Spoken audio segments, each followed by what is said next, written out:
Depuis 2000, j'exerçais déjà dans la location meublée. J'étais un des premiers à avoir lancé le meublé au Cameroun.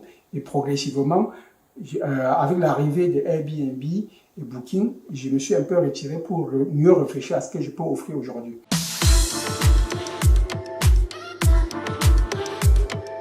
Bonjour, bienvenue sur la chaîne Réussir son business au pays. La chaîne qui va te permettre, à travers des exemples pratiques et concrets sur le terrain, de réussir ton projet d'investissement au pays. Ceci, quel que soit le secteur et le domaine d'activité. Et si tout se passe comme prévu, alors tu pourras prétendre à ton autonomie financière. Si tu es nouveau sur la chaîne, abonne-toi, clique sur la cloche de notification pour ne rien rater sur nos publications. Et pour ceux qui ne me connaissent pas encore, je suis Prince Nguépi, entrepreneur amateur dans le secteur agricole et élevage, entrepreneur amateur dans le secteur immobilier et entrepreneur professionnel dans le domaine de la business intelligence, communément appelé BI. On va commencer par notre première offre. Il s'agit d'un terrain titré, vente directe propriétaire. C'est un lot de 1085 mètres carrés à Yaoundé, quartier Ekounou. Le quartier Ekounou est déjà saturé en termes d'habitation. Donc les quelques lots que vous trouvez là-bas, des lots où les gens n'ont pas construit dans le temps, ils ont le terrain depuis un bon temps, ils n'ont pas construit et donc il est difficile aujourd'hui d'avoir des offres telles que je suis en train de vous proposer aujourd'hui, 1085 mètres carrés. Sachant qu'à l'origine, ces 1085 mètres carrés, c'était reparti en deux lots de 500 et de 585 mètres carrés. Et au moment où le propriétaire l'avait acheté, il a fusionné les deux lots pour former un seul ensemble de 1085 mètres carrés. Donc, ça vous laisse la possibilité, une fois que vous l'achetez, au moment de passer devant le notaire, faire une division et avoir deux lots. Comme ça, vous pouvez avoir toujours la possibilité d'occuper une partie et de revendre l'autre pour vous construire dans le second.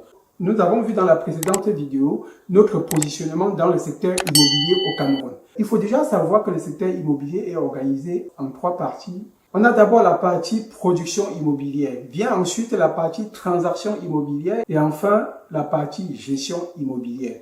Au Cameroun, cette organisation-là est un peu différente, pour ne pas dire inexistante, parce que dans la partie production immobilière, on va avoir les grands promoteurs qui vont acheter des terrains auprès des collectivités ou bien de certains particuliers et sur ce terrain-là, ils vont construire des lotissements, ils vont construire des bâtiments d'habitation, ils vont construire aussi des bureaux et parfois aussi, ils vont construire des bâtiments publics. Et dans la partie transaction immobilière, on va avoir tout ce qui est achat-vente de biens immobiliers, que ce soit un bien immobilier d'habitation ou de bureau. On va aussi parfois avoir ce qu'on appelle vente de terrain parce que ce n'est pas assez grand pour qu'un promoteur puisse acheter pour pouvoir construire un bâtiment ou bien des lotissements. Donc, en ce moment-là, on va retrouver quand même dans le secteur de la transaction immobilière des transactions qui concernent la vente et l'achat de terrain. Et ensuite, on a ce qu'on appelle la partie gestion immobilière. En gros, une fois que le bâtiment est construit, on va donner à un gestionnaire de biens. Au Cameroun, dans la partie production immobilière, comme je viens de décrire là, c'est les gens qui sont riches qui vont aller acheter des gros espaces à des gens qui ne sont pas forcément riches. Très souvent, ce sont des villageois. Donc, ils vont aller acheter tout un village, ils vont faire des lotissements, et ils vont faire du terrassement, et à partir de ce moment-là, ils vont se mettre à revendre. Comme les villageois ne sont pas riches, ok, je fais tout le nécessaire pour avoir le titre global, le titre foncier global, et vous me donnez un certain pourcentage de votre terrain en guise de rémunération. Donc voilà à peu près comment ça va se passer. Et en ce moment-là, par exemple, si les villageois avaient 100 hectares à titrer de façon globale, ils vont prendre 10%, donc ils vont se retrouver avec 10 hectares.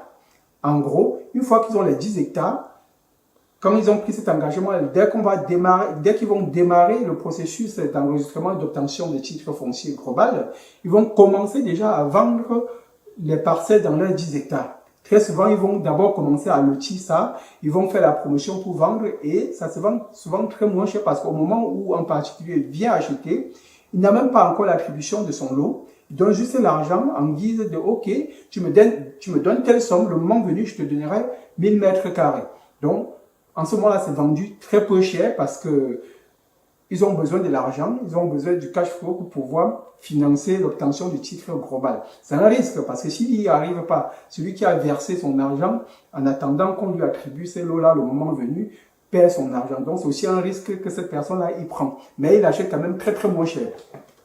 Et c'est comme ça qu'ils vont se faire rémunérer Et en échange, ils vont titrer les autres 90 hectares au nom des propriétaires. Mais très souvent, ces propriétaires-là n'ont pas de moyens pour faire des terrassements parce que ça reste quand même une brousse.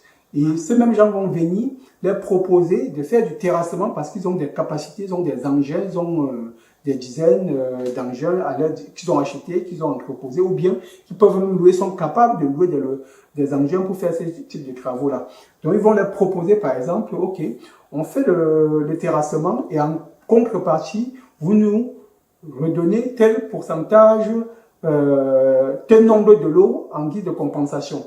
Donc voilà comment ces gens-là vont se rémunérer. Mais ils entrent quand même dans le processus de ce que je dirais la production de biens d'habitation, du moins de terrains d'habitation.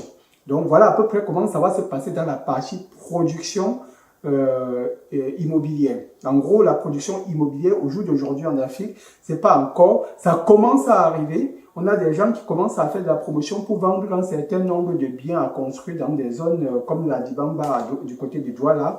Il y a ce genre de promoteurs-là qui commencent à s'installer, mais ce n'est pas encore ça. Mais on est encore dans la phase primaire où les gros investisseurs, les gros promoteurs vont plutôt accompagner les propriétaires terriens à obtenir un titre foncier. Et lorsqu'ils ont le titre foncier, ils vont être rémunérés en pourcentage sur le terrain. Et une fois qu'ils vont avoir leur part, ils vont se mettre à vendre. Et ensuite, ils vont faire le terrassement. Ils vont aussi obtenir un certain pourcentage en nombre de lots. Donc voilà à peu près comment ce secteur-là est organisé au Cameroun. Maintenant, si on revient sur la partie transaction immobilière, la transaction immobilière va consister à vendre ces différents lots-là après le terrassement. Ou bien un particulier qui a son terrain de 2000 mètres carrés, un jour va décider de vendre 500, 1000 mètres carrés, 1500 ou la totalité. Là, ça entre dans la partie transaction. Et très souvent, ces gens de propriétaires, soit ils ont dans le temps fait le titre foncier, et souvent d'autres ont acheté des terrains, ça fait 20, 30 ans, 40 ans. Au moment où ils achetaient, ils n'avaient pas de titre, ils n'avaient que des documents. Mais comme ils ont attendu trop longtemps, très souvent au moment où ils souhaitent faire le titre foncier, ça leur cause tellement de problèmes qu'ils préfèrent vendre. Et en ce moment-là, quelqu'un qui a les moyens, il